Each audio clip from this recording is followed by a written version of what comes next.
Yes, sir, I do.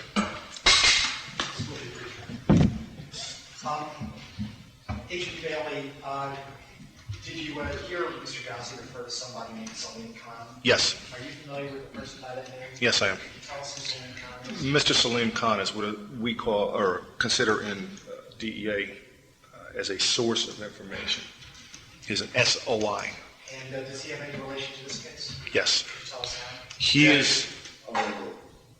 He is working the Pakistani side of this conspiracy. It originated in Pakistan, and the heroin where it ultimately come to the United States for distribution.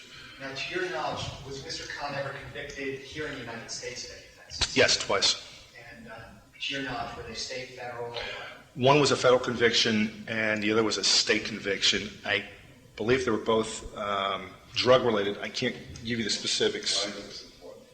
To corroborate Mr. Ghazi, speaking about Mr. Khan, who I understood defense counsel to suggest does not exist.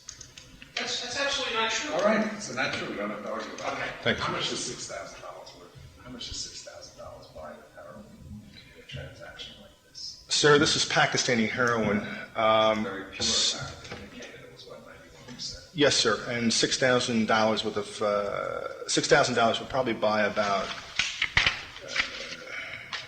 roughly maybe 100, around 100 grams. Again, you have to look at supply and demand and the purity of the drugs, of course, when they come in. And are you familiar with a person named Irfan? Yes, I am. Who is Irfan? Irfan is a Yes, sorry. And if you would have sold that 100 grams worth of 6,000 in a transaction like that, they'd go out and sell it, what would they get? they would probably, what we call step on it. They would cut it, if it's 90% heroin, probably about 4, maybe 5 times. So you're almost quadrupling, if not quintupling, 5 times the $6,000. So you could roughly at 20-25% heroin on the street, probably make about $30,000. Again, So how do I evaluate this witness's credibility? I mean, he spent to get $8,000 and $6,000 of heroin that was Your Honor, originally when we first initiated this case, it was our understanding that there would be 2 kilos in the suitcase coming to the United States. That was the premise we worked with. And instead of it, there's needing there. Correct. It wasn't 2 kilos. No, sir. It was, and I don't think we ever actually weighed the, 1.2 kilos, actually.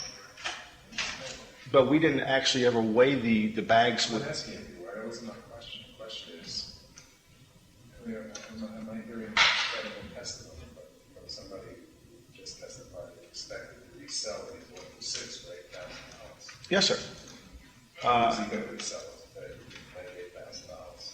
Again, it depends on his customers, who he's selling it to, whether these people are established, whether they're, and also the different type of nationality.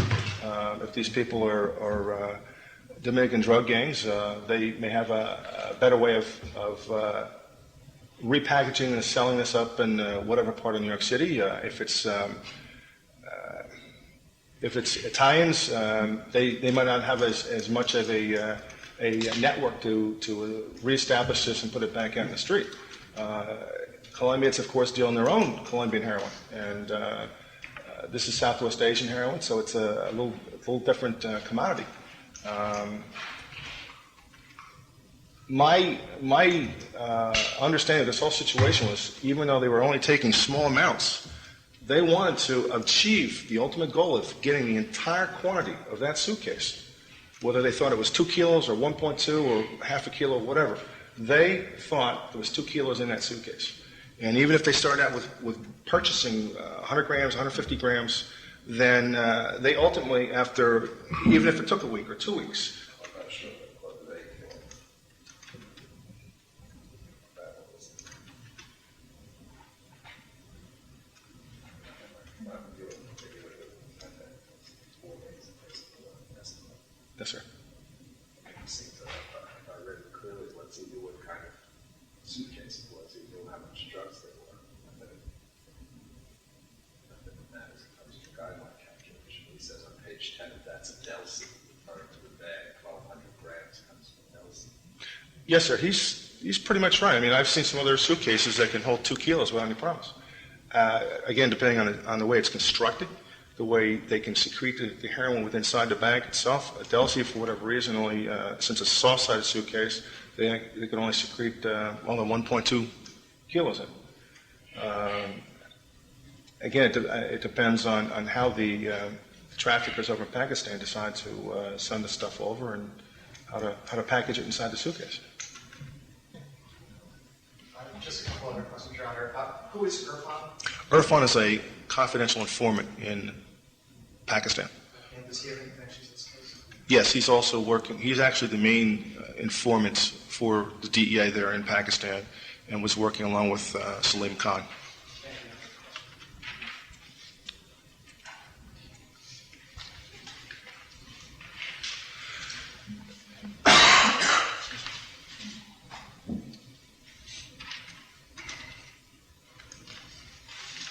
Mr. Baily, good afternoon. You and I haven't discussed the subject matter of your testimony here today, have we? No, sir.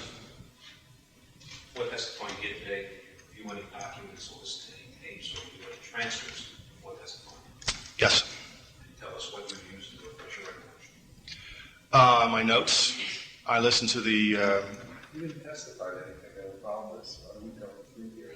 You know, you didn't testify about people in Pakistan. I mean, what kind of side you didn't testify to any matter of the substance of what we're talking about? Why are you going through this road question? It's a road question. Nothing further from the government, Your Honor.